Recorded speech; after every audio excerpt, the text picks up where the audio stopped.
Here are upcoming releases of September 2025. These are not all the September releases, the video only holds books that caught my attention, mainly romance, and the idea is that you can take a screenshot and this one will have all the information needed to remember why you saved that book in the first place. Lastly, in the case of a book sequel, I'll be reading the synopsis of the first book so I don't spoil the story for any of you. That said, let's start. Gwenna has always considered herself a normal person. A former servant, she wants nothing more than to land a steady job with the Royal Artifactual Guild so she can make some steady coins to send home to her mother. She's not special. She is certainly not a necromancer. That will be impossible, given how necromancing is forbidden upon penalty of death. So if the dead keep talking to her, well, they are not going to stand in the way of her dreams. Also standing in her way, one big, arrogant, far too flirty Taurian named Raptor. They slept together once and now he wants more, but she doesn't have time for that. Her focus is on being Fleckling, a trainee for the Royal Artifactual Guild. But Raptor won't go away. He's on a secret mission for the guild to find an artifact thief. Problem is, he thinks the thief is Gwenna. Like everyone else in the settlement of Mistaken, Greer Mackenzie is trapped. Founded by an ambitious Scottish lumber merchant, the tiny town on the edge of the American continent is blessed with rich natural resources that have made its people prosperous, but at what cost? Everyone who spends a night within Mistaken's borders belongs to it forever. Greer, a mapmaker and eccentric dreamer, has always ached to explore the world outside, even though she knows she and her longtime love, Ellis Beaufort, will never see it. Until on the day she and Ellis are meant to finally begin their life together, Greer watches in horror as her beloved disappears beyond the warding stones, pursued by monstrous creatures. Determined to rescue Ellis, she begins to trek through the cold and pitiless wilderness. But Greer is being haunted, not only by the ruthless bright eyes, but by the secret trust behind Mistaken's founding, as well as her own origins.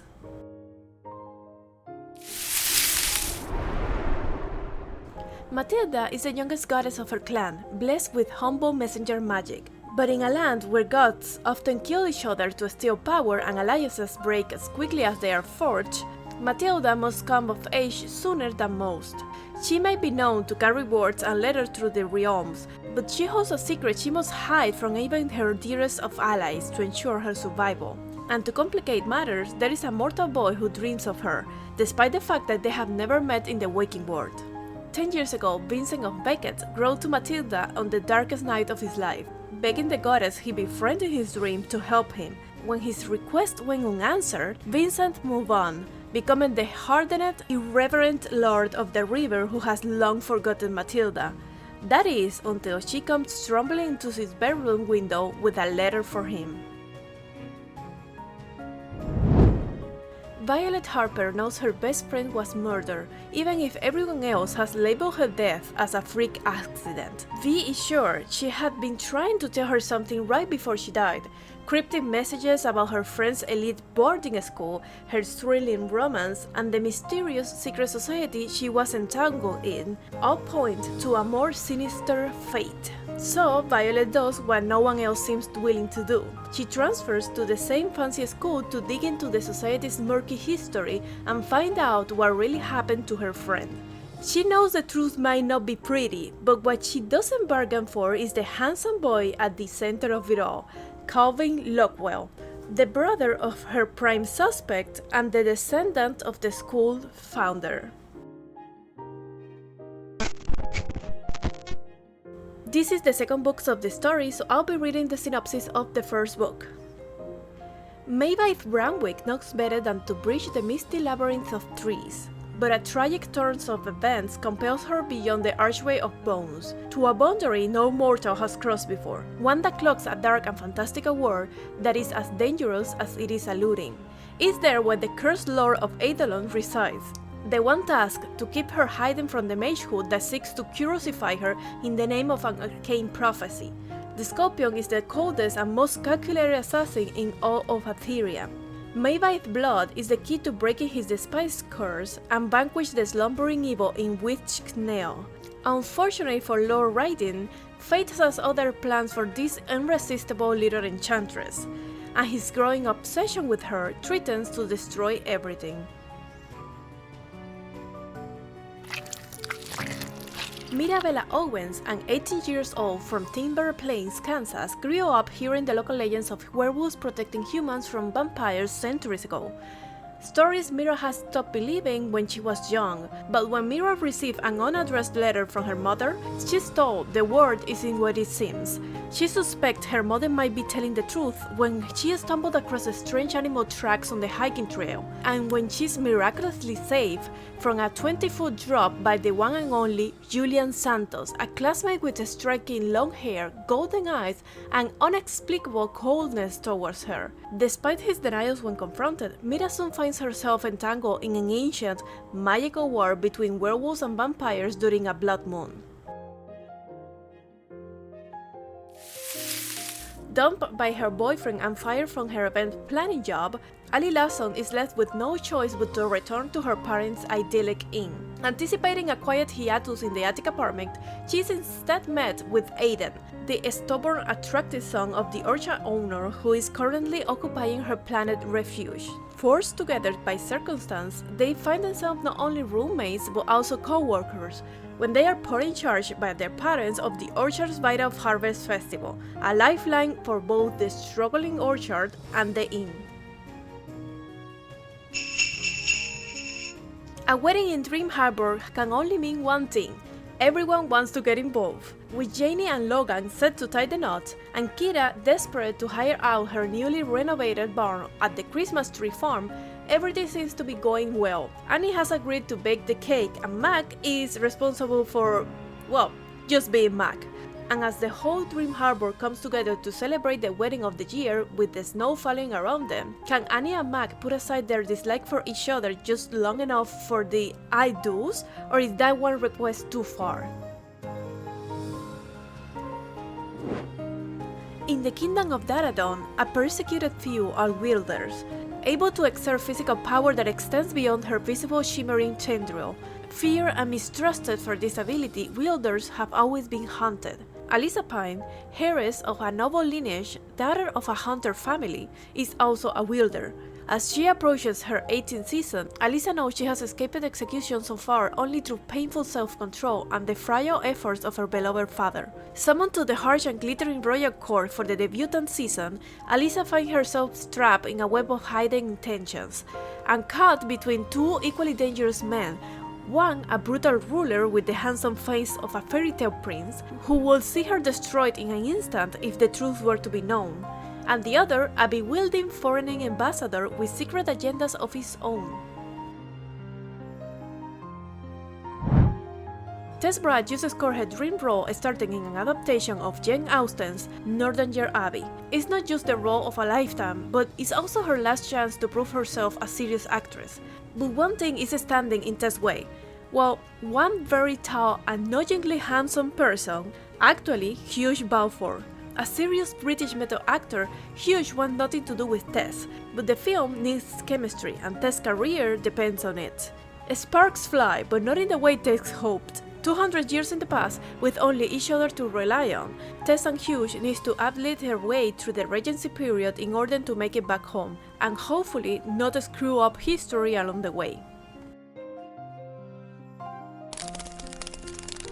Amara Rose thought she knew what to expect when she took a personal assistant job at Black Manor, a remote estate up north on the island of Oahu. But nothing could have prepared her for the charm of the intelligent and enigmatic Mr. Black, or the seductive allure of his older brother Dr. Shadow. As strange occurrences and uncertain truths swirl around her, Miss Rose begins to fear that the brother's captivating presence hides a far darker reality when the whispers of the skeletal woods start to terrorize her mind.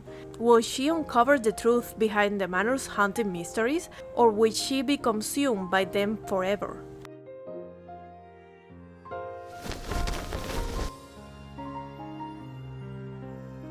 On the streets of White Roding, Arthur Casimir is a criminal mastermind and collector of secrets. Her prestigious tea room transforms into an illegal bloodhouse by dark, catering to the vampires feared by society. But when her establishment is threatened, Arthur is forced to strike an unlikely deal with an alluring adversary to save it, and she can do the job alone. Calling on some of the city's most skilled outcasts, Arthur hatches a plan to infiltrate the sinister, glittering vampire society known as the Aetherium. But not everyone in her ragtag crew is on her side, and as the truth behind the haste unfolds, Arthur finds herself in the midst of a conspiracy that will threaten the world as she knows it. Once a promising alchemist, Elena Marino is now a prisoner of war and her own mind. Her resistance friends and allies have been brutally murdered, her abilities suppressed, and the world she knew destroyed. In the aftermath of a long war, Palladia's new ruling class of corrupt guild families and deprived necromancers hold Elena captive. According to resistance records, she was a healer of little importance within their ranks, but Helena has inexplicable memory loss of the month leading up to her capture, making her enemies wonder, is she truly as insignificant as she appears, or are her lost memories hiding some vital piece of the Resistance final gambit? To uncover the memories buried deep within her mind, Elena is sent to the High Reef, one of the most powerful and ruthless necromancers in this new world. Trapped in his crumbling state, Elena's fight to protect her lost history and to preserve the last remaining shred of her former self is just beginning, for her prison and captor have secrets of their own, secrets Elena must unearth, whatever the cost. When my magic bloomed at 22, the last thing I expected was to receive an acceptance letter to the most prestigious witch college in the world. It's not that I don't have magic, it's just unpredictable. But with Weatherstone, a part of my family legacy, I'm determined to live up to their expectations. A task that's almost derailed on my very first day when I come face to face with Logan Kingston, the son of my father's enemy. I'm warned to avoid the powerful spellcaster at all costs, but apparently Logan did not receive the same memo. The more time I spend around him, the more I crave his unsettling attention, and as hate flirts with obsession. On top of that, Weatherstone is not at all like I expected. Built in the ancient blood of necromancers and battle, the magic here is as unpredictable as mine, and I sense a dark energy stuck in my footsteps.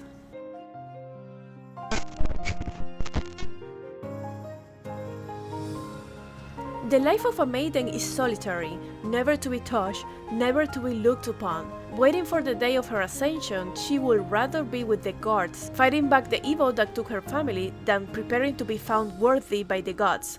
But the choice has never been hers. The entire kingdom's future rests on Poppy's shoulders, something she's not even quite sure she wants for herself, and when Huck, a golden-eyed guard honor-bound to ensure her ascension, enters alive, destiny and duty becomes tangled with desire and need. He incites her anger, makes her question everything she believes in, and tempts her with the forbidden.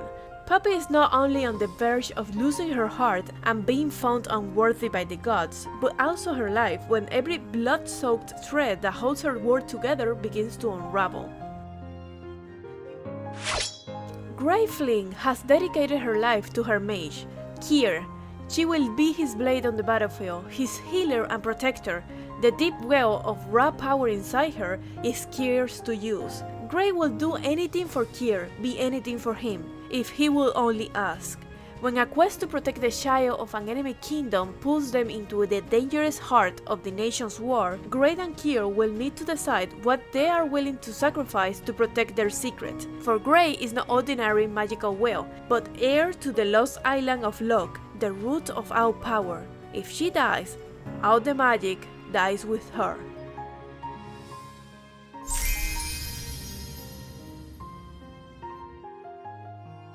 In Charlie Hall's world, shadows can be altered for entertainment and cosmetic preference, but also to increase power and influence. You can alter someone's feelings and memories, but manipulating shadows has a cost, with the potential to take hours or days from your life. Your shadow holds all the parts of you that you want to keep hidden, a second self, standing just to your left, walking behind you into lit rooms, and sometimes it has a life of its own. Charlie is a low-level con artist working as a bartender while trying to distance herself from the powerful and dangerous underground world of shadow trading. She gets by doing odd jobs for her patrons, but when a terrible figure from her past returns, Charlie's present life is thrown into chaos, and her future seems at least unclear and at the worst, non-existent. Determined to survive, Charlie throws herself into a maelstrom of secrets and murder, setting her against a cast of doppelgangers, mercurial billionaires, shadow thieves, and her own sister, all desperate to control the magic of the shadows. Welcome to Cape Carnage. Visit once, stay forever. Cape Carnage is a seaside town of colorful houses, quirky shops, and an unusually high body count. But with tourists comes trouble, and Harper Starling won't let anyone ruin her picture-perfect home. A skilled gardener with killer instinct, Harper protects her sanctuary at any cost, especially for her aging mentor with fading memories. Nolan Rhodes isn't your average tourist. Devilish handsome, disarmingly charming, and skilled with a blade, Nolan is relentless in the pursuit of revenge, and he's saved the best for last, the undeniably beautiful Harper Starling. Harper isn't the monster he expected, and she won't go down without a fight. When an amateur true crime investigator comes to Cape Carnage on the trail of a long-lost serial killer, Harper and Nolan strike an unique truce. If Nolan helps Harper protect her town, she'll keep quiet about his hunting habits. For now. There is a shortage of men in the Kingdom of Amara. After a failed rebellion against the matriarchy, most noble men in the country are dead. Now the women of Amara must obtain their husband by kidnapping them from other kingdoms. Olera, a warrior princess vying for the throne, is determined to prove her worth by kidnapping a husband, and not just any husband. To outmaneuver her treacherous cousin, she needs the best. Fortunately, the second-born prince of their greatest enemy is widely known for both his looks and his sweet, docile temperament. He's the perfect choice to secure her claim to the throne. Xanos, heir to the kingdom of Brutus, has nothing but contempt for the idea of a society run by women. Trained from birth to fight, lead, and follow his father's overbearing footsteps, his paths have always been set, until he takes his younger brother's place in a drunken prank, and finds himself kidnapped, carted off to the Amaran Palace, and informed that he is to become the husband of Queen Potential Olera. Xanos needs to escape before anyone learns his real identity, but the more he gets to know his captor, the less sure he is of what he truly wants. After a vicious werewolf attack on the night of her 17th birthday party, Vanessa Hart loses everything she loved in a split of a second: her best friend, her father, and even her home. Beaten and imprisoned without explanation, Vanessa endures an agonizing transformation into the very beast that maimed her, and her captors make it clear that she cannot escape. She will either swear her life to the Wolf Queen's court, or she will die. With no other choice, Vanessa joins the enchanted Castle Severi, but she hasn't forgotten what they stole from her. Vanessa still seeks vengeance, scheming in the shadows even as she finds herself mesmerized by the Golden Prince Sinclair Severi, who threatens to steal her heart, though he is promised to her nemesis, and by his brooding disgraced cousin Calix, whose smoldering gaze hides even darker secrets. Emmeline Chase, 25-year-old widow and new alumna, may be more high-spirited than the Academy would like. Few graduates, however, could turn a mismanaged teleportation onto a Duke's rooftop into an offer of employment. But Emmeline's circumstances, along with her desperation to support her bankrupt, incarcerated father, have made her dauntless, which seems the primary qualification to work for an expert horologist, Xavier Mason, Duke of St. Lawrence, and manage his 3 rambunctious wards. Yet Emmeline soon discovers that the nobleman's heart's melting voice and captivating mind presents an entirely different sort of trouble. She cannot risk losing her license by fraternizing with her employer.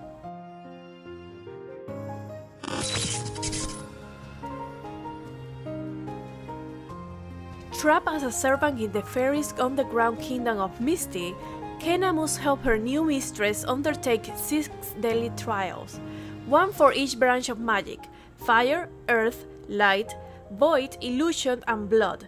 If she succeeds, her mistress will gain immortality and become the heir of the Earth House. If she doesn't, the punishment is death for both mistress and servant. With no ally but a sentient dagger of mysterious origins, Kenna must face monsters, magic, and grueling physical tests. But worse dangers wait underground, and soon Kenna gets caught up in a secret rebellion against the sadistic fairy king. When her feelings for the rebellion leader turns passionate, Kenna must decide if she is willing to risk her life for a better world and a chance at happiness. Cordelia Levine comes from a long line of powerful witches. She's been flying under the radar in the human world, focused on strengthening her magic. She loved working at her aunt's apothecary in London, secretly serving supernaturals, until the truth about her family is revealed. She always assumed her enhanced sense of smell came from her perfumer father, but when Bishop Daniels abducts Cordelia at the request of her father, the Alpha, Cordelia learns she's a Lycan, sharing both witch and werewolf traits. She's brought to Trevelyan, the Pack State, under the guise of protection from foreign threats, who wants to use her to continue their bloodlines. She quickly learns that to keep her from being sold off to another pack, her father intends to give Cordelia as a maid to Bishop, his second in command and the future Alpha. Cordelia refuses to accept this as her fate. She can't rely on her magic alone to escape, and when she learns Bishop plans to challenge her father's power, she reluctantly begins to trust him.